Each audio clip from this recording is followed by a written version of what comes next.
This is a Film Stories original podcast. We made this. Welcome to the Starlight Ballroom. Hey!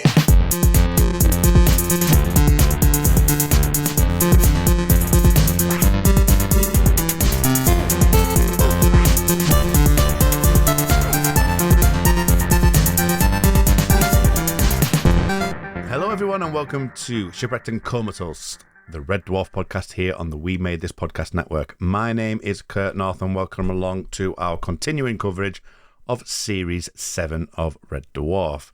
Joining me is my co-host, Mr. Mark Adams. To pee or not to pee? That is the question mark. Because you've been for a pee. I have. So how was it? As hobbies go, weeing is one of the worst hobbies I've ever heard. Nurik. Retut. Hanunga. Squiluco. Squiluncle. Joining us is, for the second week in a row, Mr. Colin Jackson-Brown. Hello. How are you? Hello. Is anyone else hotter than hell?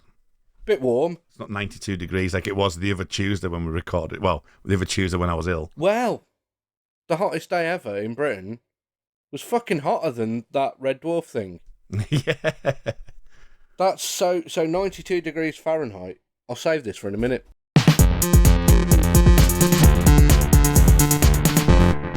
Well, we will talk about this episode called Duct Soup. It was Series 7, Episode 4, directed by Ed Bye, written by Doug Naylor, and aired on the 7th of February 1997, 2 days before my 17th birthday. Duct Soup sees Kachansky getting to know the crew in the ductwork above Red Dwarf. Starbug, sorry, I apologise. Starbug. I did that before as well. I was watching it thinking, it's just that it's so massive. It's so massive now. It's because it's absolutely enormous. It's Red Dwarf sized. Those clashing universes. So Duct Soup. So what are our general thoughts on Duct Soup then? And, we've had mixed reviews over the last 2 episodes, so is this getting any better? Is it an episode that you really like to watch? It's another one where there are some bits in it that are absolutely brilliant and a lot of bits that aren't. But I still quite like it. But I think this one's got more 90s ick in it than the previous one. Okay, we will find out what that is. Yes. In very shortly. So let's talk about it then. Starts off with, again, the third time in a row I think this is, without the credits, because it overran by 3 minutes apparently. And that's part of the reason why the show doesn't have the credits in them in previous episodes. Which is interesting with the whole Series 7 extended kind of thing. We've not really talked about it. We've said we're not really talking about the extended element of it, in too much detail. But the fact that we've got these extended things, Mark, we've got episodes that are overrunning. We've got episodes that have extended moments in them that they've added to it. It seems to be a new kind of idea since Rob Grant left. So I don't know if that has a correlation or whether or not it's just the Rob new was style the editor. or the editor. Yeah. Yeah. But it is intriguing that, as I say, talking about before, 4 years since 6. And, they are going down a different route with this. But it is an interesting thing that these extended moments and overrunning, it becomes apparent in this series. So again, we talked about how, in the last episode, we talked about how I thought that they all had an extended version, which they don't. I also thought that all the extended versions were 45 minutes and they were deliberately designed to have a television and a DVD version. I was completely wrong, and I don't know where I got that from.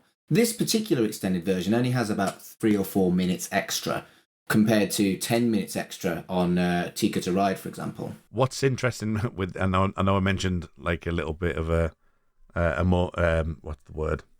I kind of suggested I need to talk about this, is that over the last 6 months, 7 months, because I'm lazy and I've got these on DVD and things, but I've only got a single Blu-ray player currently in the house.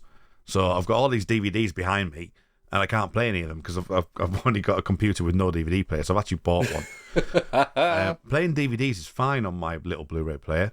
My Blu-ray player is fine, but when you put a Blu-ray disc in, I haven't got a program that runs it, and it's really difficult to get a Blu-ray player program. Fuck's sake.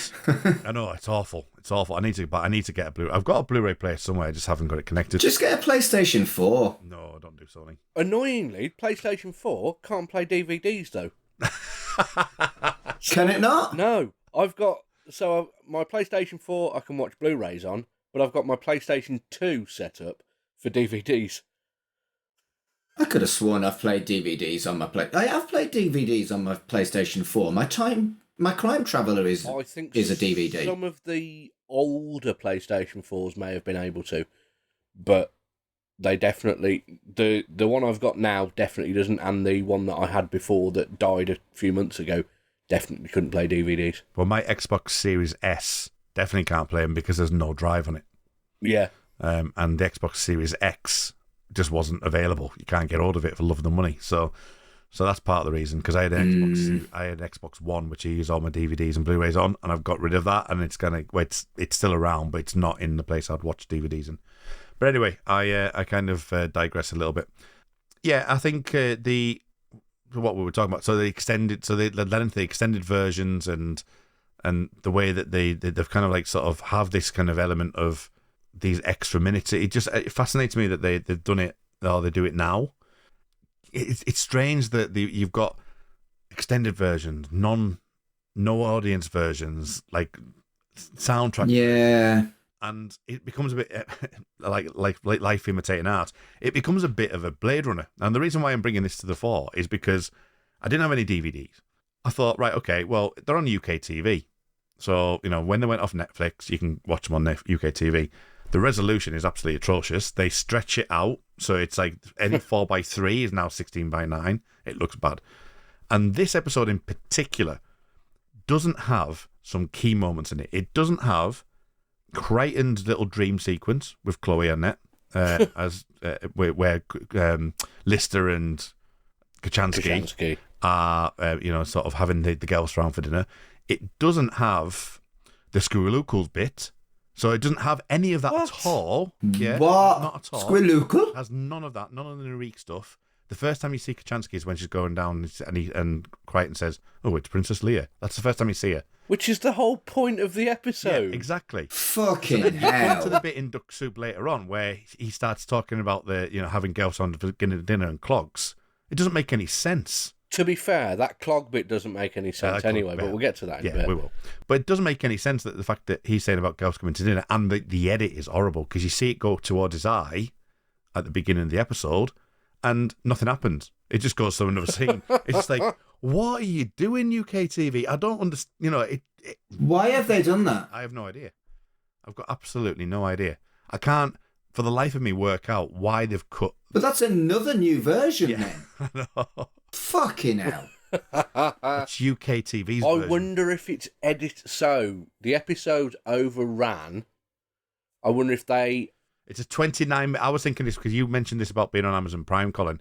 It's 29 minutes. I think it's 23 minutes because they needed to get rid of it for adverts. For adverts, yeah. That's what it is. So they've cut key scenes so that they can fit adverts in. Not good. No. Fuck this but world. It's on Amazon now, so you can give Jeff Bezos more money that he doesn't need to watch it. I mean, I'm actually going to stick with the Blu-rays because I bought the Blu-rays when it went off Netflix, and I've enjoyed the experience more because I just have. The picture quality is good, etc., etc., etc. So I'm going to stick with the Blu-rays, I think. Okay. Fair dues. Let's talk a little bit about the episode then. Right, can we talk about the first thing that we see is a gratuitous Craig Charles nipple? Do we? I mean, we are greeted by Craig Charles's nipple. It is definitely the focus of the camera is Craig Charles's slightly erect nipple. Was it enjoyable? Well, I remember as a kid being, why the fuck are they focusing on his erect nipple? Well, not a kid, an 18-year-old. I was probably thinking about his. But right, I'm not out of my fucking mind. It doesn't focus on his face. It focuses on his right pec and the nipple. It is a gratuitous, unnecessary Craig Charles nip. Shame we're not doing trailers like that for the Previously anymore. Otherwise, that'd be it. Yeah. Forget Matt's little blue song. We would just put that in as a trailer. It'd be fine. It'd be all right. Mark's nipple rant. Right. Am I talking out my arse, or is it a gratuitous Craig Charles nip? I mean, I definitely noticed it. I don't think I just gave it that much thought. See, but you're fucking het and you noticed his nip. Yeah. Man. Well, I noticed your nip last recording, Mark. I noticed your nips last week's on the 2 I weeks did ago. have my nips out. You had your nips It out. was Carl had his warm. nips out. You know, it was only me. I was fully clothed. I did warn you I got my nips out. People love our behind the scenes. Nips. It was all nips out. Oh, aye. Nips out. Did you take a photograph of us with our nips out? No, but I did record the video Good. record, didn't I? So I've got the video somewhere. Oh, Mm-hmm. shit. That'll be on the Don't post me with my Comatose nips only out. fans. It's going on the Armor Drake YouTube channel after dark. Don't put my nips on the internet. You know, was it not on your bucket list? So anyway, Kachansky turns up. Okay, 92 degrees heat. We have surpassed that in recent times. That's 92 degrees Fahrenheit is 33.3 degrees centigrade.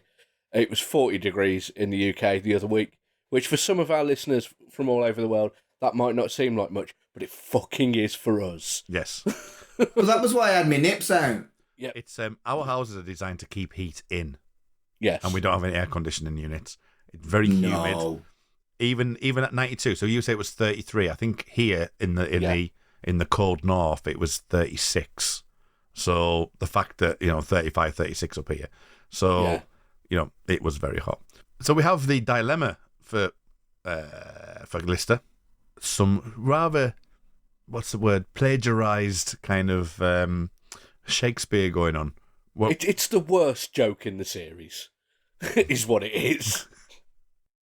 It isn't funny, is it? It's not. It's fucking. It's like CITV kids level pun. It's the kind of thing you would crack on the playground the first time you heard Shakespeare. Yeah. Yeah, definitely. And I would have heard that joke on the playground before I heard it on Red Dwarf. Yeah. What about the follow-up joke then about killing two birds with one stone? That's all right. Also not funny. It's all right. The best bit about that next bit is the fact that Lister then opens the fridge and gets his pillow out, which is a fucking brilliant idea. And I'm so tempted to do it if there is space in our fridge next time it's that hot. Okay, which will be in a few days. So yeah, it's going to be hot in a few days. So you'll have to report back in Series 8 how that went. I might have to eat more things in the fridge first. Okay. So what I really like in this episode for me, going to technicalities, is I kind of like the way that this episode is actually structured. I know we're talking about the editing of it, but I like the way it's structured because you've got Kachansky, which is the whole point of UK TV doing this, and it makes it horrific, that you've got the Kachansky scene next, and you've got Lister scene. So it's kind of like sort of, it plays with those two scenes. Later on, we get a scene with Kachansky and Lister in the ductwork, and then we get the Crichton and Kachansky stuff. And that's quite nicely kind of like sort of played as well, and obviously the switch over with the cat. So I do like the story writing in this episode. I actually think this is for me definitely the best episode since the first one, in my opinion. I do find it a fascinating watch. But if we go back to Kachansky and the Narik and Skrulikul bits, I remember when I first started to watch this episode back when I was coming up to 17. I would have been 16. 2 days' time, I would have been 17. I wasn't a massive fan of this. I've come to like it more as I've watched it. I don't know about yourselves, what you think about the Narik Skrulikul stuff. It's stuck in my head. It's the bit of this series that I've probably remembered the best. That scene, I think. Yeah, the words Narik and Hanunga have stuck in my head, despite not obviously being used anywhere else. But they were still there after, 25 years. I think for me, it wasn't one of my favourites at the time, but having rewatched it, I really enjoyed it. And I also remembered Hanunga. And weirdly, it reminded me of Red Dwarf on a random episode of Buffy the Vampire Slayer when she had a throwing dagger called a Hunga Nunga. Yeah. And I was like, have they got... Where, Coincidence. did they call it Hanunga? Yeah, it is a coincidence. Coincidence. The Hunga Nunga reminded me of Hanunga. Yeah. Yeah. But Squillucle. And it isn't quotable Red Dwarf because I've only started doing it very recently since rewatching this episode. But when I'm puzzled and I have no response, I will now go, Squillucle? as kind of... Does somebody then hit you with a wrench? No, but if I did it to you, you probably would. If I had a wrench, yeah. Yeah, I mean, Squillucle, I like the fact that she says, oh, that's new. Yeah. It's like, you're in the wrong order. Hang on a second. What's going on? I've just got used to it the way it is. You know, it's like, don't throw new things at me. So I do like that.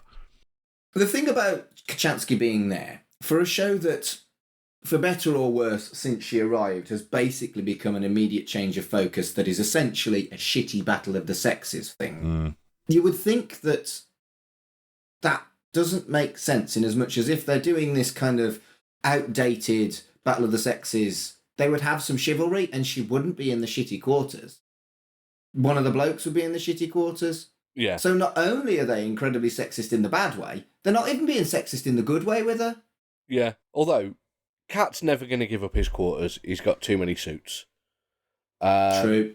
Lister, she probably wouldn't want to go in his because it probably smells. Also true. And Crichton isn't going to fucking swap. Well, does Crichton even have quarters? I don't think he does. Does Rimmer have quarters? Does Crichton sleep? Yeah. Why isn't she in Rimmer's quarters? That is a fair point. That would be interesting if in fact, if you were to rewrite that and Rimmer's quarters did have the Squillucle, that would still be it'd be more understandable because it's like if they've only got the 4 quarters, in that ship, in that huge starbug, since the new realities melded together. I don't think it's supposed to have added more rooms, is it? They're just expanded. It's adding more space, yeah.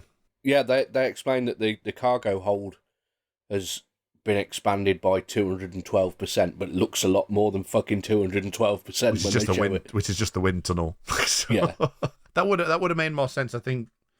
Yeah, I wouldn't take it that far, Mark, if I was being honest. I think I wouldn't really view it in that perspective, but on what you're saying, it would have made more sense if it was Rimmer's quarters and Rimmer's quarters did that.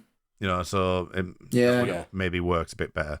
We also get the talking about pillows in fridges. We've got chilled trainers in fridges. Now, would you chill your own trainers? Why would you do that? Your feet were too hot. I mean, I don't do that, but I do put crisps in the fridge because I like cold crisps. Crisps in the fridge? That's fucking awful. I'm going to do that. Nah, put your Paprika Max in the fridge and they are the best cold. I put chocolate in the fridge sometimes. I put chocolate in the fridge. I like chocolate in the fridge too. Yeah. Sometimes. We're going to get so much hate mail. We're going to get 1-star reviews. Mars bars in the freezer. Put a Mars bar in the freezer and it's all crunchy and chewy. That is proper nice. Okay. But no, I do put crisps in the fridge, but not trainers. What about an onion sandwich? Just an onion sandwich. Try to suffocate yourself with that when you're stuck in that room. Well, and again, going back to in that scene, going back to the fact that she puts the headphones on and missing all of that in UK TV, but then she comes down. I just love Crichton's line, the way he delivers it. It's obvious joke, but it's like, oh my god, oh goodness, it's Princess Leia. It's the way he delivers it. It's not that necessarily obviously the obvious joke. It's just the way he delivers it is amazing. Yeah. It's the pure hatred behind it that's... There's a lot to ask, isn't there? Because there's like, what do you make of cottage cheese with pineapple chunks in? Well, okay. No, thank you. I did some research on this because I thought that was something that my mum used to eat in the 90s, so I thought it was just a 90s thing. Right. Because... Well, I've never fucking bought it because it's disgusting. So I did a bit of asking around with people I know to see if anybody still eats cottage cheese with pineapple chunks in. I know it's still available because I Googled it and it came up on like Tesco and stuff like that. And yeah, my friend Lydia buys and eats cottage cheese with pineapple chunks in it. So it is still a thing. It's not I like I want cottage to cheese. fucking partake in. It's disgusting. No, I like cottage cheese. Cottage cheese is the best thing you can put on a potato. But fuck cottage cheese with pineapple chunks in. Get in the sea. No. What about plain cheese? Cottage cheese with plain cheese in it. Yeah. Yeah? I'll try that. Anyway, yeah, you alluded to it before. So we start talking about things like shopping. Opera's already been mentioned. It's not quite in this episode, but there's the stuff later on in the series that talk about the thing. She was learning to know what offside was. That really annoyed me because it's so fucking lazy. Yeah. Now, the only thing I know about the offside rule is I know it's something to do with football and girls are not supposed to know it and all blokes are supposed to know it, which is why I've deliberately never learned it because fuck the patriarchy. Well, the European women's champions know all about offside. So exactly. You know, there's loads of women that know what offside is. I haven't got a fucking clue. Anybody that thinks that is an indicator of whether somebody is male or female can fuck off. 100%. There's a great thing that was posted recently on the Facebooks and the Twitters of the world where it said that England have 50 odd years of hurt. The women just got fed up and went and got it themselves. Yeah. Like, screw you, so I'll just go and get it. Which is great. So bizarrely, you would think that a gay man wouldn't know the offside rule, but at school... No, you wouldn't, because that's a fucking stereotype. Yeah, exactly. So the reason why I do is because I was diabolical at football to the point where I was so embarrassed that I learned how to ref so I didn't have to kick the fucking thing. So I actually know the offside rule really well. Is that what eventually led to you doing like wrestling sort of stuff? Eventually? No, I got into wrestling because I really like wrestling. Fair. I think I actually think it's causal determination, personally. Yes. Predestination paradox is what that is. This scene where they talk about like all the things that are masculine and feminine does have my quotable dwarf of the week. And whenever I think someone is privileged, I ask them if they ever had a pony called Trumper. Because anyone who has had a pony clearly has privilege. And, you know, you meet some posh fucker who's got an opinion that's utterly bizarre. And I'm like, did you ever have a pony called Trumper? And I realise I'm talking down to someone. But the thing about... You right-wing fanatic. The thing about being patronised is sometimes you deserve it. He says in a condescending I never patronise someone who doesn't fucking deserve it.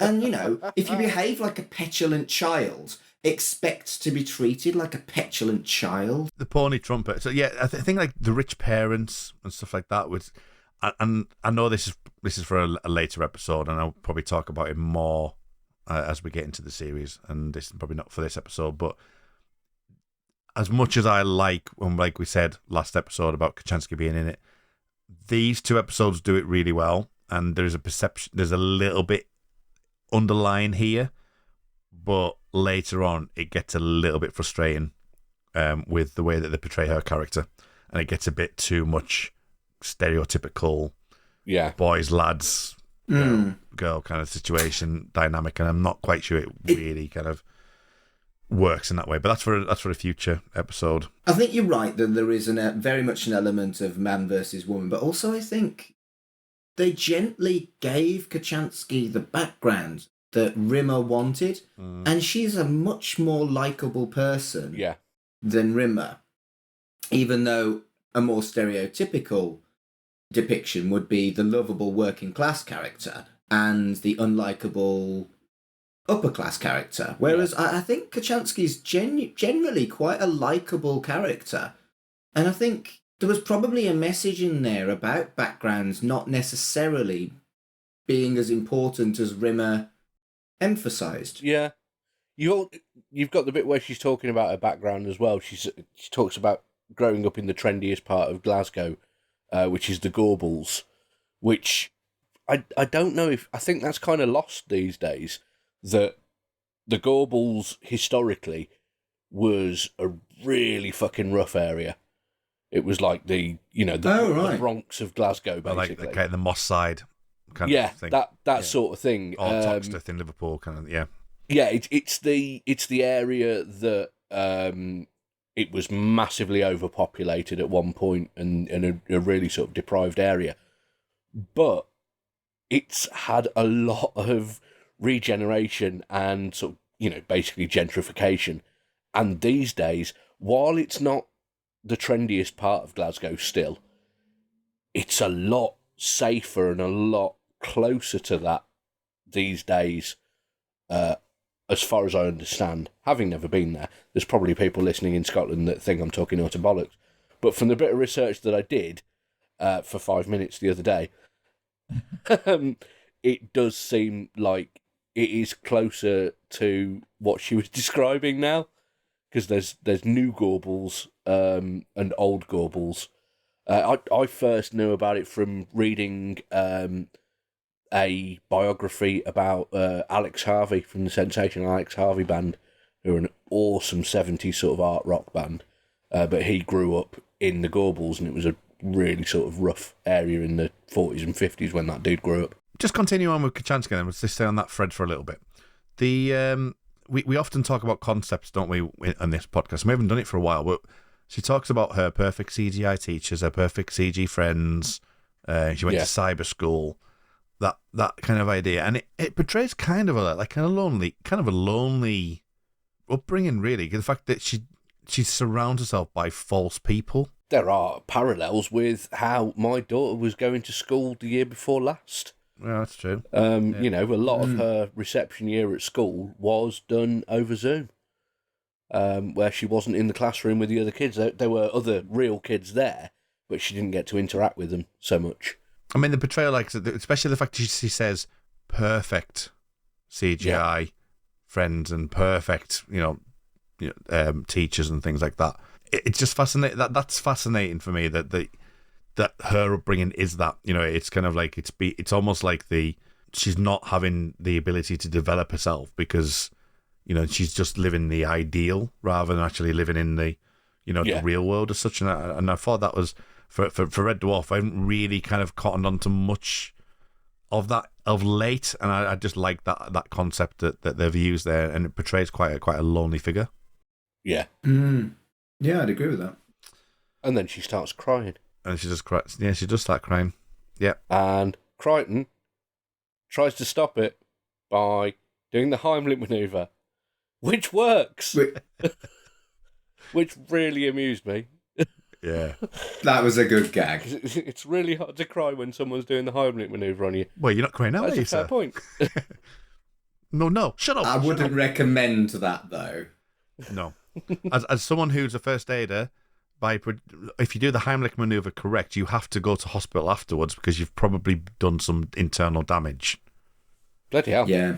Because you've got to go right into the sort of underneath the rib cage to actually portray that out. So...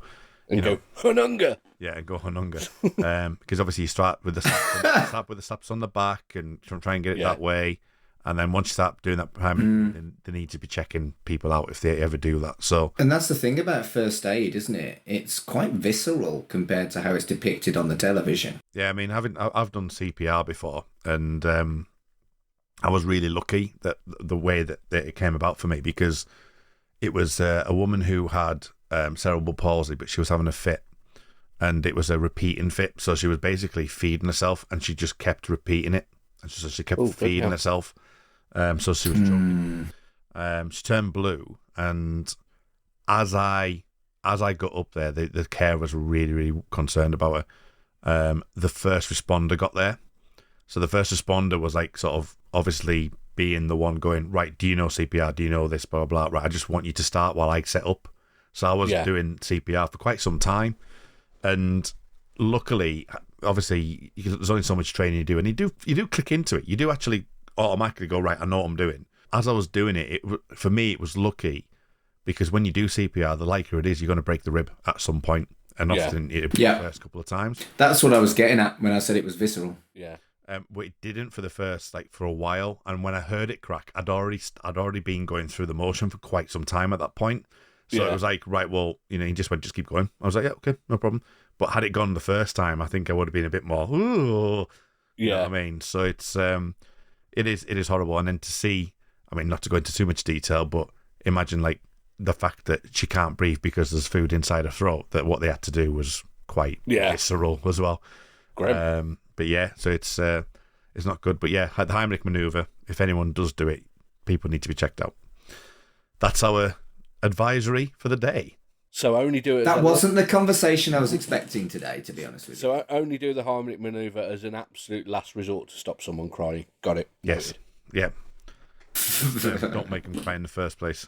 Yeah. She does mention about the G-string, and and you're doing Kat and Lister a disservice. And what are they doing? Watching her underwear going round in the tumble dryer. Yes. Yeah.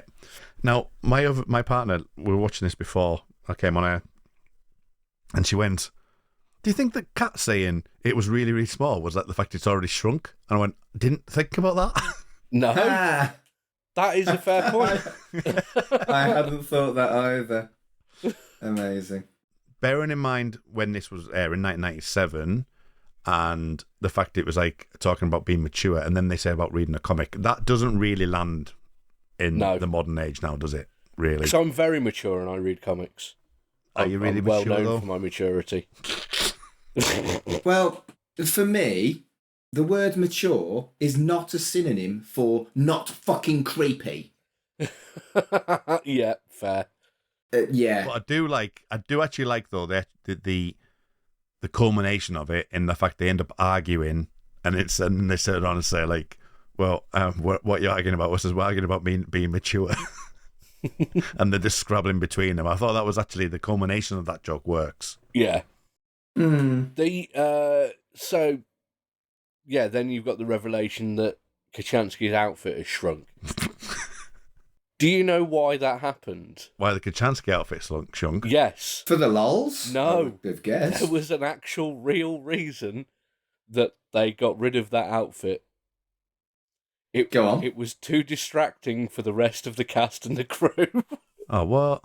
Oh, fuck no. Please tell me that's not true. That's true. That's, yeah. I've seen from a couple of different sources, they got rid of the PVC outfit because it was too distracting for everybody else. Fuck's sake. So anyway, Kachansky shows up. Mature is not a synonym for not fucking creepy. That's the tagline for this week. So Crichton's nightmare. She does look really nice in a red dress, though. Yeah. I will say that. I will say she looks outstanding in that dress. But the very nature of it, sort of saying, having, systematically lose all your friends when you've got together, and then they end up in couples with gelfs, which I thought the actual dream sequence was actually really good. Yeah, the girls popped me. Yeah. And the Crichton with the C. It's just it was so genius. It's we've even got your little keyring. It's okay. So here's the thing about jealous Crichton. The thing that I probably shouldn't admit. I get that extreme when I'm fucking jealous. My head goes everywhere. All the possibilities. I can't switch it off.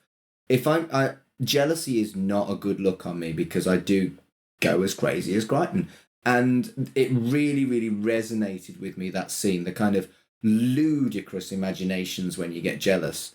Catastrophizing. I don't think it's totally, I don't think it's totally unrealistic. I think it's kind of on the ball. Yeah, I can't really say because I don't really get jealous, so I don't have that. Neither do I. To all potential suitors, I am a perfect partner. Oh no, I'm emotionally stunted. That's my problem. The fourth law of systematically losing all your friends, it's stuff that people can relate to. and I think I thought it was really good, and it's not in the UK TV thing, so which I just don't get. But the clogs, Colin, you mentioned about the clogs before. Yeah. I don't quite get what that's about. Lister says, I've, suddenly got the urge to go out and get some clogs. Now, bear in mind, it's not Lister, it's Crichton's imagination of Lister. Yeah, but... It's a really obvious joke. What's not to get? Why? When you're in a relationship, you wear comfortable clothes. So that gag would probably... Clogs are like wooden shoes. Are they comfortable? Well, I assumed it was the same kind of gag as these Crocs. days if someone said they were going to buy some Crocs. Yeah, if someone was going to buy some Crocs because they don't care what they look like and they wear stuff for comfort. Are clogs actually a thing that people... I thought they were just like a souvenir that people got from, like, Holland. Do people wear clogs? I've never seen anybody wearing wooden shoes. And they don't seem like that would be comfortable. We know what we're getting Colin for Christmas. I've never worn clogs, so I don't know if they're comfortable, but I assumed it was a comfort joke, but maybe I'm wrong. I thought it sounded like what they were implying is growing up and being sensible, and that's a sensible thing to do, but I've never known anybody buy clogs. That's just weird. I'm going to Google this. Okay. Are clogs comfortable? Okay, so you can get some plastic clogs that are nice, or like cloggy stuff. They're a shoe built specifically for your feet. Right. Okay. What? So are shoes not specifically built for feet though? No, well, so what it's getting at is that like each set of clogs is made from scratch, isn't it? And it's made specifically for your specific feet. Yeah. Whereas if you buy a pair of Converse, there's been a million Converse that's not designed specifically for your feet. So I think it's a comfort gag, but I don't. Yeah, okay. It didn't land with me at all because I was just like, what? Yeah, it does like, what? Yeah, I was like that. I'm a bit like, what? I don't quite, that doesn't compute with me. Talking about the jealousies thing then, because of the vision that he does have, Crichton then reacts, doesn't he? So the fact that he reacts and names and shames Lister is not a great trait to have. Yeah. No. Pettiness and... Yeah, I mean, yeah, it's not. And also, I think Lister's motives are very, very questionable. He is trying to make them appear to be kind, but they're clearly shitty with an ulterior motive. Again, this character we're supposed to like is supposed to be the everyman, is supposed to be the good guy. He's behaving like a right shitbag, a manipulative piece of shit, actually. There is definitely some of that in there, but I do think he's genuinely trying to win her back, basically. Yeah, because he's going like, oh, okay, so you want me to go then? He's kind of like thinking, how can he actually, yes, manipulate that situation, but then he's got to take the risk to be able to see if that could go any further in that way, but then he does leave. He does go, right, okay. Yeah, he does leave. So it's not happening tonight kind of thing. It's not like where where he thinks it's going to be. There is like other media where people are a lot worse. Like, is it Porky's, that early 80s film where they're basically just drilling holes to watch the girls in the shower and stuff? He's not doing anything like that. No, he's not. Some sitcoms would have done. Yeah. Yeah. Bottom would have done that. He is reacting to the empathy part of it. Is he reacting to the fact that she's not fitting in well? She's not like getting involved. And he's doing some really good things. He's ended up in a situation where he's actually like, oh, well, is the spark still there? Yeah, it's kind, but there are clear ulterior motives. But you're right. And I think looking at something like Bottom, though, those two characters are fundamentally irredeemable. Yeah. Whereas I go back to this, Lister is supposed to be the good guy, the everyman. Yeah, you're right. But then Lister is besotted with Kachansky in general. That's his that's his perfection. Isn't it? That's his ultimate goal in everything that he does. He's in love with that woman and looking to do some crazy things. But at the same time, considering what we talked about last week, there's a line, and there is like stuff that isn't ideal in a writing sense, that shouldn't have really been written. There's a worse thing that he nearly does later on in the episode, I think. Mm-hmm. So the power goes out. Now, we haven't really spoke about this with you, Colin, but the fact that these episodes were filmed without a studio audience and then Played back. Yeah. It was played back to the people in the for an audience to look at and watch and then laugh at. I think in this mold, and it's this episode, I think really I don't think you could do this episode without it being like that, because of the kind of it's almost a bottle episode in some ways. It's not almost a bottle episode. It is a bottle episode. It was designed to be a bottle episode all the way through. They were originally in place of this. It was going to be Identity Within.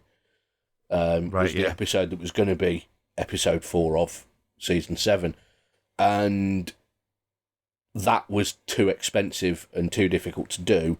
Plus, with Chris Barry leaving, that also made it more difficult. With the fact that Kachansky was coming back, they thought we need something to establish her character, and the best way to establish a character is a bottle episode. Because there's no distractions. You know, thinking back to Marooned, that's Red Dwarf's best example of a bottle episode, and one of the best examples of a bottle episode ever. Yeah, but I think the for this episode, I don't think it would, because of the way it's been written and designed. Marooned obviously works as a play. Yeah. Whereas this one's more of a kind of a character piece. But the reason why I brought it up on this particular moment is when the ship goes out, when the actual power goes down. Yeah. That you actually hear the deadly silence. Yeah, which you wouldn't hear if there was an audience there. And I think that works in that. And then there's some laughter track on it afterwards, but they're able to have that deadly silence, and it makes it effective in that way. If the sound design works that way. Yeah, really good point. Then comes to my, not necessarily quotable Red Dwarf, but my smeg up Red Dwarf in the caroming through space, because that is one of those smeg ups that I remember actually through the episodes, like sort of as in from a Series 7 point of view, that I just remember that being a smeg up. I don't know the Series 7 and onwards smeg ups, because they weren't on the me neither. Smeg outs videos. They were extras on the DVDs, weren't they? They were, yeah. So this one is like when he says, "You've got absolutely zero at the helm," and stuff like that goes on, and he can't say it, and there's like loads of cuts of it. So this is my first smeg up of Series 7 that I remember. You're on your own with these smeg ups. And we're nearly halfway through, and that's the first one. Yeah. But unlike Series 1 to 6, I think you're on your own with these smeg ups, because I never watched the smeg ups for 7 and 8. Yeah. Again, I wasn't as into Red Dwarf because essentially I was an A-level, then a university student when 7 and 8 came out. Yeah, I think from my perspective, as I say, me being 17, I was in sixth form at that point. Millennium and this were the two shows I was watching. So around 7 and 8, I did watch. Unlike Colin, I actually did rewatch them and watch them again and again, and I do remember seeing them. And yes, I have issues with 7, but at the same time, I do remember them because I did have them as an option. So I might not have watched them as much, but I definitely watched them when they aired. And I think the fact that the DVDs came out, or it must have been DVD when I bought them, and they had the smeg up. So it was up to this day, really, up to recent history. Whenever I buy like a film or something like that, as soon as the first thing I went to was the outtakes. Outtakes, yeah. That's the first thing I went to. It was like, right, okay, Star Trek 09, right, let's see if there's any outtakes on it. Yeah, go straight on it to it. And that's all Red Dwarf's fault. That is Red Dwarf's fault. So I think that's why I remember 7, because of that. And then they were actually on the DVD, the Smeg Ups or Smeg Outs DVD. They're on that. Ah, I've got that then. I'll watch that at some point. Yeah, I think that Series 7's actually as one of the options. You can choose like Smeg Ups, Smeg Outs, and then you can actually have it Smeg Outs with Series 7 on it as well. Cool. Let's move on to the duct work though. They go into the ducts to say that it's going to be 6 hours and stuff like that, and it says, and then Lister gets this claustrophobic feeling feeling, which is referencing confidence and paranoia. I think there was when he was outside in the ship. There's also a mention in, not a mention, but when Kat talks to Lister, which we'll get to. We'll talk about that in a minute, but just in general. He talks about the walls closed in. I think they're talking about the chimney and Meltdown. Yeah. I think that's what they're referencing, isn't it? I think. Oh, okay. Yeah, because he starts saying, well, that time when we had in that black tunnel where you could do this, and I was thinking, actually, they're standing up in a black tunnel. It's got to be Meltdown when they're in the lair. Which is really weird because they're making these quite nichey, in-jokey references, yet they get so much actively wrong. I will never get over the time drive thing in Ticket to Ride. So they actively get things wrong. But they make some really deep references as well in Series 7. It's a weird-ass contradiction throughout the whole series. I wonder if the things that they get wrong are things that Rob Grant came up with. And the things that they get right were Doug Naylor's. Do you really think he'd be that petty? Possibly. I'd hope he wouldn't be. Interesting. But it wouldn't entirely surprise me. They weren't, they at that point, they had properly fallen out, I think, hadn't they? So, yeah, he may want to retcon things that Rob had come up with that he didn't necessarily agree with at the time. But what I do like about this moment is Craig Charles' acting. I think he does a phenomenal job of displaying that claustrophobic. Like you said in the last episode and possibly in the previous ones before that, it is aiming more at a comedy drama in parts, and there is some really good dramatic acting. I'd agree with that. Like you've said, Colin, if we're going around in circles with this, almost like in Ouroboros, the kind of the interplay that we get with Kachansky and Lister, where Kachansky's like taking him away from the feeling. Yeah. From a thematic point of view, it works, but we can discuss the actual comments that Kachansky's talking about and Lister's talking about. So. Yeah. It's not aged well, has it?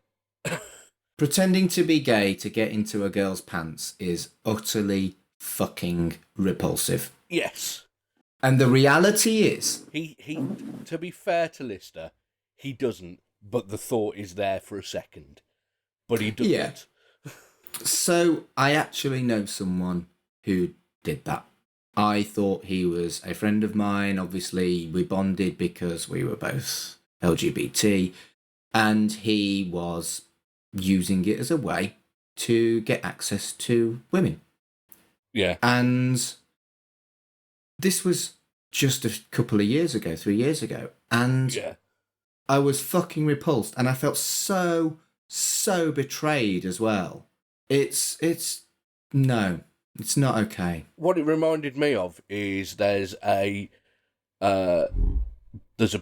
song by the Bloodhound Gang called I Wish I Was Queer So I Could Get Chicks, which is one of the most fucking homophobic, utterly... It's trying to be a fucking comedy song, and is just utterly fucking wretched and horrible. Agree. I hate the Bloodhound Gang, and that's one of the main reasons I hate them. Also, because their music's fucking terrible, is another major factor of that. But, yeah, anybody that thinks, You and Me, Baby Ain't Nothing But Mammal song's quite funny, fuck them. But, yeah, there's some horrible homophobic stereotypes in this particular section.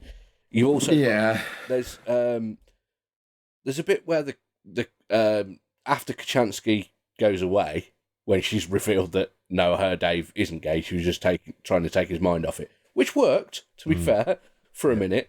Kat comes back and he says, which is it's a brilliant line, ruined by one word which could have been changed, which is where he says, so how do you get to be claustrophobic? Were you born that way, or is it because you're kind of sissy? Which sissy can be taken as a homophobic slur. Yeah. He could have said, Are you kind of chicken? Are you kind of a wuss? Are you kind of a scaredy cat? All three of those would have worked without having the horrible connotation of the one word in there ruining it, which is a shame because it's my favourite joke in the particular episode. Yeah. But it's ruined by having essentially a slur in it. Yeah, But I think at the time, I don't think I would have known that was a homophobic slur. So it's possible that Doug Naylor didn't. I think sissy is something that people are more aware of now, and were more aware of earlier than I was. For a lot of gay men, the term they were called at school is the one that they hate the most, the one that triggers them, for want of a better phrase. And for a very long time, I didn't like the term queer because that's what I got called at school. But I realised very recently, when I started using it to describe all the rainbow folk. That sounds like pixies and stuff. Well, you know what I mean? Everyone under the umbrella. And I just randomly used it, and it didn't hurt. Yeah. I never meant to reclaim it, and I don't quite know how it happened. I don't know why. But I think because a lot of other queer people get comfort out of the word that used to hurt me. I don't have that. But for a lot of gay men, whatever you were called at school is the word that hurts the most. So I think maybe guys in their 50s would find the word sissy particularly unpleasant. But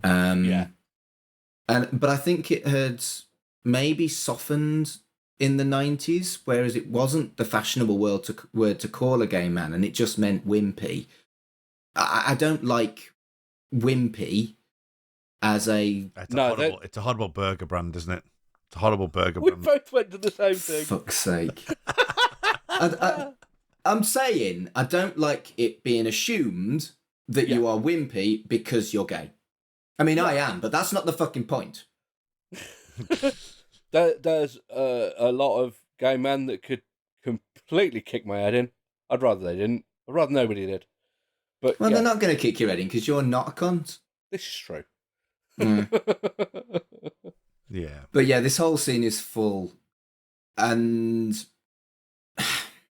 it's slightly less upsetting to me than the active homophobia of Rimmer to Ace. Yeah. Because it might not be as deliberate in a weird way. It doesn't seem like it's attacking, but it's demonstrating a mindset that is not open-minded enough to be accepting of it, which is where a lot of us fucking were. Yeah. You know, it's outdated, when I don't think it was actively, deliberately When I was at school, we used to describe stuff as, oh, it's a bit gay, thinking, rubbish. I'd never fucking dream of doing that these days, but I fucking did when I was a 15-year-old. Yeah, I mean, exactly. If we're being fair to this scene, though, I mean, there's the bent Bob aspect of it, where Kachansky's calling him out on it. Yeah. There's the Kachansky is calling him out, saying, "What? That's what you call him? Oh, it was affectionate," and that's what you're calling him. So there is an element of a layer of that in this episode about that's stereotypical to think about that. So there is a social commentary within the actual scene itself. And you wonder whether it was weirdly and naively well-meaning, like the stuff in Friends that I've talked about 100 times. At the time, the queer characters in Friends were considered groundbreaking. They are now considered incredibly outdated. Yeah. So you wonder whether it was a similar vibe, an attempt to actually be kind to queer people. Yeah. But slightly missing the mark. Yeah. Missing the mark by an absolute fuck ton. Speaking of Friends, so I was watching again the social medias, and I found a picture where it's got Stranger Things on there, and there's a picture of Stranger Things, and there's a picture of Friends, and it's Winona Ryder, and it's saying, "Oh, this person in such and such is this person in Friends," and I'm going, for fuck's sake, it's Winona Ryder. Yeah, she's quite well known. It's like, come on, get with the program. You can't, like, Winona Ryder is in Stranger Things. She's a well-known actress, and you're saying, oh, look at that, this is the person that appeared in Friends. Yeah, she appeared in Friends because she was Winona Ryder. It wasn't the fact that she was, like, you know, someone like Ryan Reynolds in The X-Files, who was nobody at the time. Yeah, Jack was Black. in for 52 seconds. Jack Black was in X-Files. It's not like they were starting their career. That was Winona Ryder when she was well-known before she did the stealing She'd already thing. been in Beetlejuice. She'd been in Heathers. Yeah. Before the stealing, Yeah, I think. Yeah, it would have been before then, wouldn't it? I think so, yeah. Anyway, let's move on. What I liked about talking about the cat aspect, oh, is it cramped in here? All that sort of stuff. It's like, oh my God, cat, what are you doing? Yes. But again, going to that comedy drama, he quickly changed, and I've never seen Cat act like this way before, where he goes, well, why do you get it at all, though? And he's actually really seriously asking that question. He's using the wrong words to say it, but it is like he wants to understand. Yeah, just the way he delivers it. Yeah, and I think it fits though, because cats are naturally curious creatures, but it's not something they've really done with the cattiness of this particular cat before. Yeah. I think it's the way it's like, because his cadence, well, not his cadence, his tone drops. It drops down to a serious kind of like, why do you get it at all, though? You never hear him there. He's always up high. You know, isn't he? So I've just remembered another bit where, the cat says that really did make me laugh when he's talking about how he did get it in a minute, when Lister is explaining the story of how he got it. When he found up the cashier number 4. Yeah, and he's explaining that he's, like, you know, started basically having an affair with this woman, and the cat says, I didn't understand that you could get claustrophobia that way. Great gag. Yeah. What do you make... she was trying to get an all-over It's like, any excuse. Just yeah, I'm sorry, boyfriend. I'm just trying to get an all-over tan for my light bulb. What do you think to the rusty gate? I do quite like that bit, because it's a classic sort of bait and switch joke, isn't it? Where she expects that he already knows something, so reveals something, and then Crichton is like, no, he said he fixed a rusty gate once.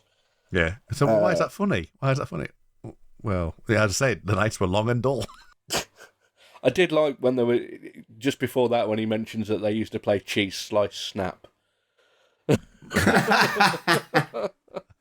I've missed that.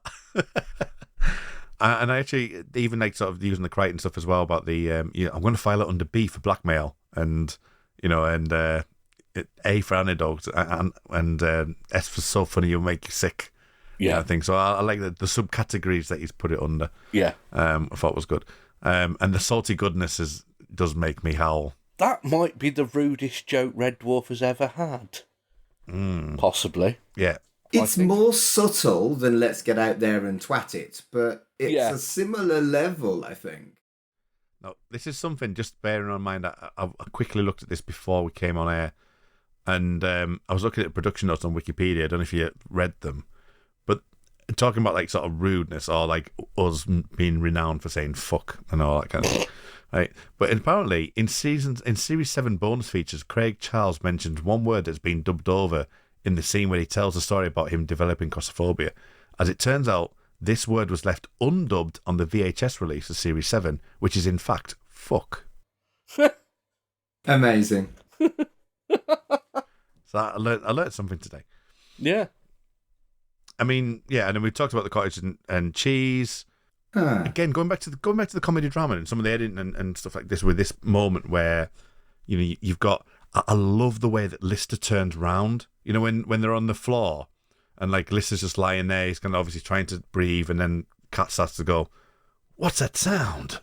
And the way Lister turns around and looks at the camera, and then the camera pulls in, and I think that's a good film studio, like lesson 101. That if you want to make things personal, you pull into the frame of the person, so they pull in, ready for the roaring water sound, and I think it's really, really effective the way they've done that. And it goes back to that comedy drama thing of like, it's not like a sitcom static 3-camera, 2-camera setup. It's like, it's dynamic cameras, and this goes back to Series 7 as a whole, that they had the time and the development of for adding extra lighting in, for doing these kind of shots, which you wouldn't normally get in a sitcom. It is trying to be that comedy drama. It's trying to like do that kind of thing. And I think in that aspect, it really does work with just the way that it does pull in. Yeah, I'd agree. And me. And me.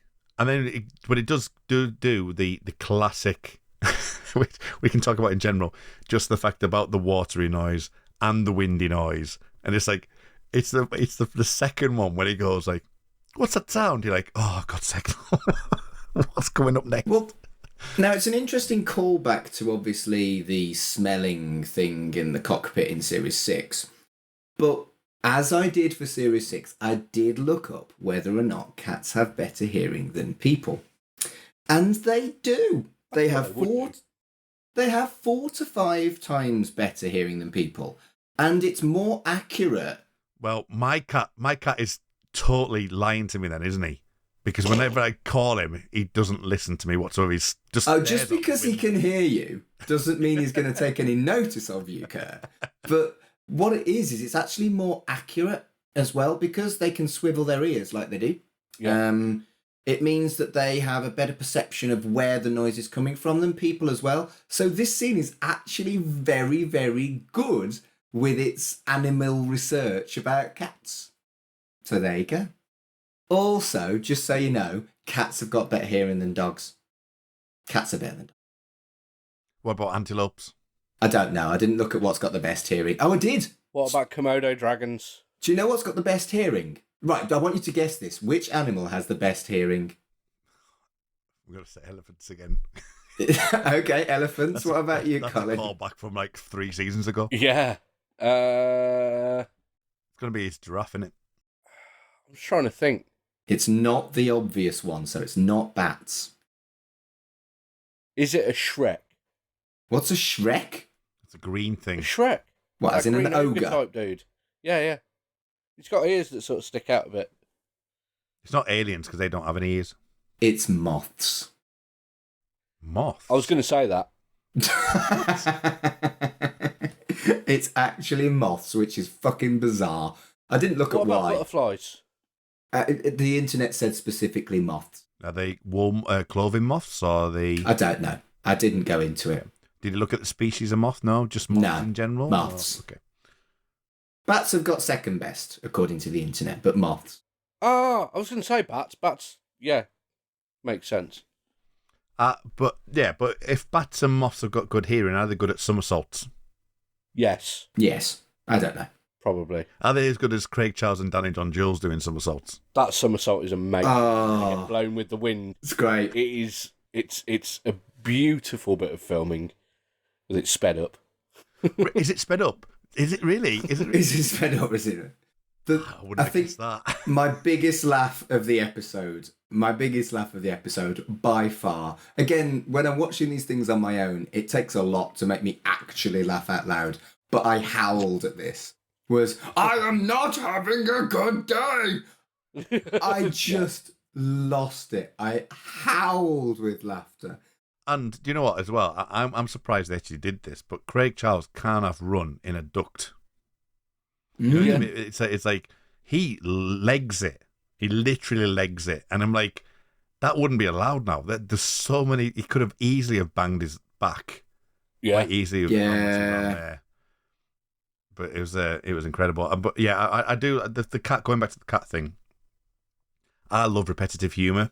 So the fact that you've got that watery thing first and then the windy thing, it's like, yeah. what's that noise? And they will do this again, Mark, in the future in the Dave Channel episodes as well. Okay. So you're aware. So there is like sort of things where they'll say something and they'll repeat it again, and and that kind of repetitive humor I really enjoy. I know it can. Some people don't like it, but I think it's really good, and especially the way it's done here, because listeners are already high tension, and the fact that Kat's just making these like just random things, saying, Yeah. what is that sound? What is it? Kind of thing, and listeners going, I'm just not yet. Like you said, the culmination is I'm not having a good day. It's like Wonderful. windy, hurricaney kind of sound. what is it, like smack cat in the mouth kind of sound, which is great. But there's also some like, again, going to the story elements as well. Like they were saying it should be getting colder because all the stuff is hot and it's actually getting hotter, and the meteors show, and then say about the sun being in the position.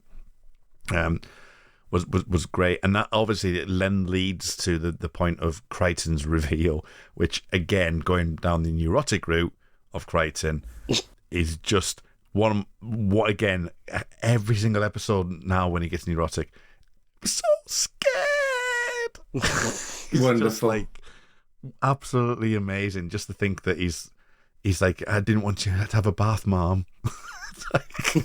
Wonderful. So one thing I will say about Crichton here, there's one thing I do want to come back to in a bit, but his behaviour is just as bad as Lister's in Tika to Ride, if not worse. Because at least Lister was just selfish for something he wanted. Crichton's actively trying to sabotage his friend. It's really shitty friend behaviour. Particularly when it potentially could get them all killed. And as I say, the neuroticness of it, it's like I think it is portraying the fact he can't help himself. He's not of sound mind, is he? At those points, he can't. True. There's no like level of understanding, or I'm trying to think what the word would be, but there's the concept of what he should be doing compared to what he is actually doing.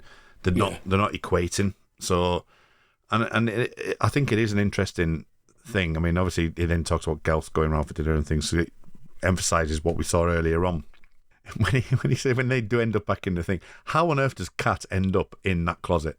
Is a question I need to ask. Yeah, that's weird. That's a bit of a slapstick, which is fine.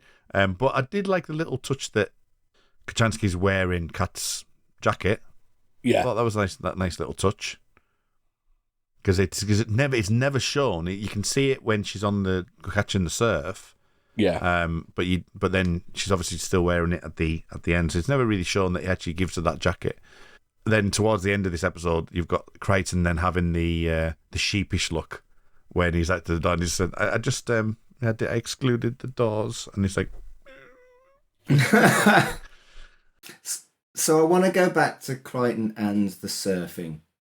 It was very well established by Ace Rimmer when he stopped Crichton from going out in the snow that Crichton isn't completely waterproof.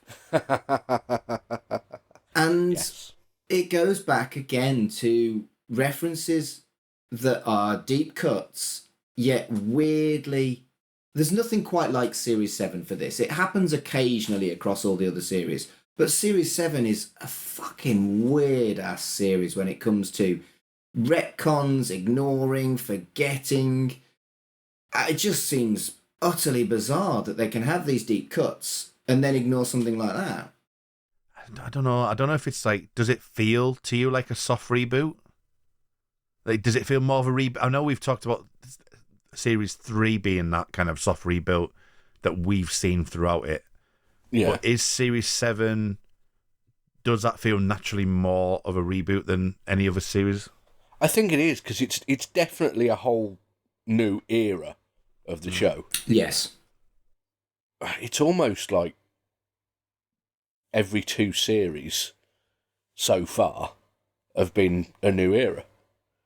Yeah. If you split 3, 4 from 5 and 6. Because 5 and 6, the quality was definitely higher. They got bigger budgets than 3 and 4. Although thematically 3, 4, 5 and 6, I suppose, sort of fit in one era, really. Yeah, that's how I would have split it. 1 and 2. Yeah. 3 to 6, and then 7 and 8, and then the Dave. Because I don't know enough about Dave, because I've not seen it. Exactly, yeah. I am the same. Yeah, I keep forgetting whether it's Carl or you that it's me. Seen it, so it's you. Yeah, I mean the Dave. It's basically it's 10. It's Red Dwarf 10. I would say Back to Earth is its own thing. Red Dwarf 10 onwards is kind of like it's more the continuation from 8. I would say, and just Back to Earth is kind of like it's a unique piece for me. That's just the way. Okay. I do it. Uniquely fucking terrible. Well, I think because Back to Earth is yes, I've got it on DVD. Yes, I've maybe watched it 2 or 3 times. But we'll talk about Back to Earth when we get there. But the fact about Back to Earth actually does a job to get us Red Dwarf 10, basically. Yeah. It's done its job. Yeah, I think... is there anything else you want to talk about Crichton and Kachansky? Anything like that at all? I will say that I absolutely adored Chloe Annette's little nose scrunch. I love a good nose scrunch. Elizabeth Olsen does that a lot. And I knew that she was going to appear. So I might have a side by side. Might have to put a side by side on the Twitter of the nose scrunches. but yeah, I thought that was cute. I think for the first episode that doesn't have any Rimmer, this is quite strong. It is better than a lot of shite that you get on telly. It really is still incredibly good. I know we've been quite critical about it, but I really enjoyed this episode anyway. I think I enjoyed it more than a Roboros, for sure. And I think overall I did, yeah. Yeah, and taking out the stuff we didn't like. This and episode 1 for me are so far the best episodes of the series, personally. Yeah. I think I liked Stoke Me a Clipper as much as this, but I know you didn't like that. I love the cold open bit on Stoke Me a Clipper. It's great. Kurtz does not, Colin. I look forward to hearing Kurt disagreeing entirely with that. The alligator's hilarious. But anyway, that was an episode I wasn't on. Yeah. I do find it quite amusing that this is the second episode out of 4. So 50% of the episode so far that has ended in violence. Yeah. Yeah. So. Yeah, that's interesting. So stuff on the commentary that was worth noting is I now know explicitly how to pronounce Annette. It's not Annette, it's Annette, because that's what she said her name is pronounced as. It's Chloe Annette, not Chloe Annette. Annette. Chloe so Annette. You've been saying it wrong all the way through. Fair enough. I haven't. And you failed to tell us this at the beginning. I know, right? It's Chloe Annette, not Annette. And yeah, I think you touched on this, Colin. It was supposed to be a cat sex episode. The cat was supposed to lose his virginity. And Kurt, has that happened yet in the Dave stuff? Some sexual things are in Dave, and regarding the cat, I cannot confirm or deny what they might be. Okay. There is some interesting things going on with the cat and sexuality. Put it that way. Okay. And the other thing is that they had Chris Barry doing the commentary, even though he's not in the episode. And he was like, at the start, he was like, I haven't got much to say here. I've never fucking watched it. And his contribution was laughing at the telly show he was watching, basically. Wasn't he on the commentary for Ouroboros as well? Because allegedly on that, he says, I thought Red Dwarf used to be a comedy at one point. Yeah, but I think... So, Chloe Annette wasn't on the commentary for the first 2. Right. But why is Chris Barry on the commentary for this? Because he's their mate and he's still there. He's angry. And the only other thing of note was that there is a really long, in-depth conversation about what Craig Charles's package looks like when he's in his long johns. Oh, yeah, I did have that on my list, and I completely forgot to mention that. Yeah. And I hadn't... Right, I don't know why, but I was obsessed with his... Well, I was obsessed with his nip at the start. I don't think I looked at his package until they did this commentary. I was like, oh, fucking hell, yeah. Definitely. I even mentioned it to my other half. Like today, I was watching this. Have you seen what's going on there? I was distracted by the gratuitous nip to the point that I didn't see the really quite packagey package. So... I think I called it the cod piece when I said, have you seen the cod piece on that? That's what I actually said to Any final thoughts, chaps, on this episode then? It's all right. Problematic, but fun. Yes. Okay. Yeah, that sums it up. I think that does. So, it's social media time. Where, Colin, can people find a giraffe like the one behind you? I don't know. I believe what happened with that was my wife bought it for her nieces, and then when we had a daughter, they gave it back. Brilliant. Other than the giraffe, which people on the podcast can't hear, because it's a silent giraffe. You can find me on Twitter at MogWifeFearsSatan. I've got 2 other podcasts, We Dig Music and Free With This Month's Issue. Free With This Month's Issue is a podcast where me and my co-host Ian, plus different guests every month, which has included both of these fine gentlemen I'm speaking to this evening on previous episodes. Basically, we listen to an old free CD from Kerrang, Metal Hammer, Q, Enemy, that sort of thing, and find the various horrors and delights within. And We Dig Music is me, Ian, and our friend Tracy picking a different year each month, choosing 10 songs each, and then fighting over which the best one is. You can find both of those by searching for them on a podcast app, like We Dig Music or Free With This Month's Issue. They're both on our website, which is wedigpodcast.com as well. Excellent. Mr. Adams, where can we find you? So you can find me on Twitter personally at MarkAdamsHC. The HD stands for Humanist Celebrant rather than Hardcore, because that's my job. Someone pointed out recently that it could be considered. No, Humanist Celebrant's my job, but people someone pointed out that it could be considered hardcore. I'm like, I'm not very hardcore. Have you ever had a Humanist Celebrant like hardcore wedding celebration? No. So there's people have tattoos of like a cross with NYHC for New York Hardcore. Right. I really hope that there are some Humanist Celebrants in New York that have got that tattoo as NY Humanist Celebrant, because that would amuse me greatly. This has derailed, hasn't it? Yeah. I do that. I also only have one other podcast at the moment. I've had lots in the past and I've been mocked for it. And now Kurt's the one with the fucking million podcasts. But my other podcast that I'm doing at the moment is called Chucky Vision. We are 2 queer podcasters who talk about the Chucky and Child's Play franchise. So if you like horror and you like chat about LGBTQ stuff, Chucky Vision is probably the podcast for you. That's at Chucky Vision on Twitter. And obviously, just like Colin always says, search for it on whatever podcast app you're using to listen to Shipwrecked and Comatose. Excellent. You can find me on Twitter at rmuldrake. It's RMULDRAKE. And you'll find out all what I'm doing on there. I'm on YouTube channels. I'm on podcasts all over the shop, as Mark has alluded to, whether that be Red Dwarf, X-Files, Millennium, Star Trek, Yellow Jackets, all kinds of things. So find me on rmuldrake and you can find out what I'm up to there, and with more things to come. So, that's the best place to find me. So thank you for listening to this episode of Shipwrecked and Comatose. Next week, we're going to have a new guest. And it's been a long time coming, but it's going to be Matt Latham, and the episode is going to be Blue. And he's been waiting a very long time for this, Mark.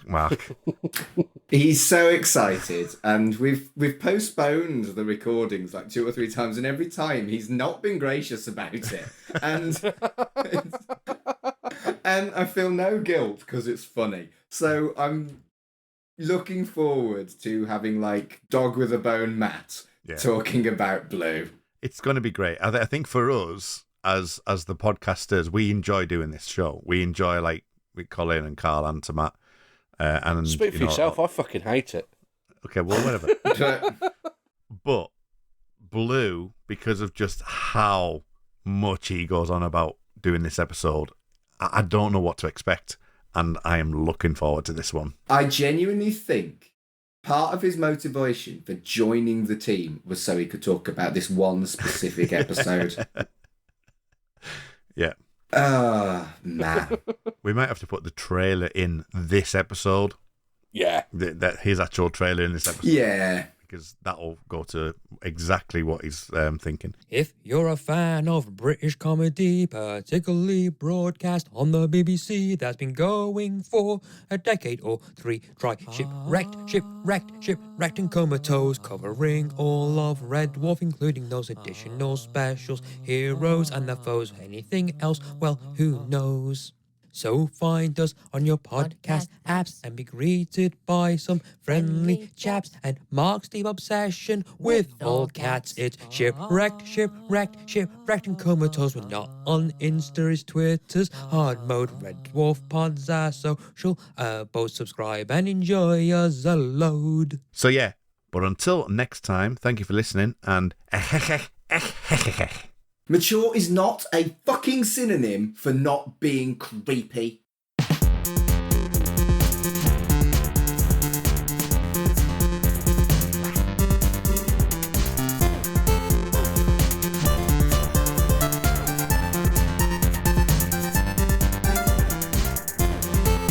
Shipwrecked and Comatose, a Red Dwarf podcast, was created and produced by Mark Adams and Kurt North. You can find us on Twitter at Red Dwarf Pod, and we are part of the We Made This Podcast network, which can be found online at wemadethispod.com or on Twitter at We Made This Pod.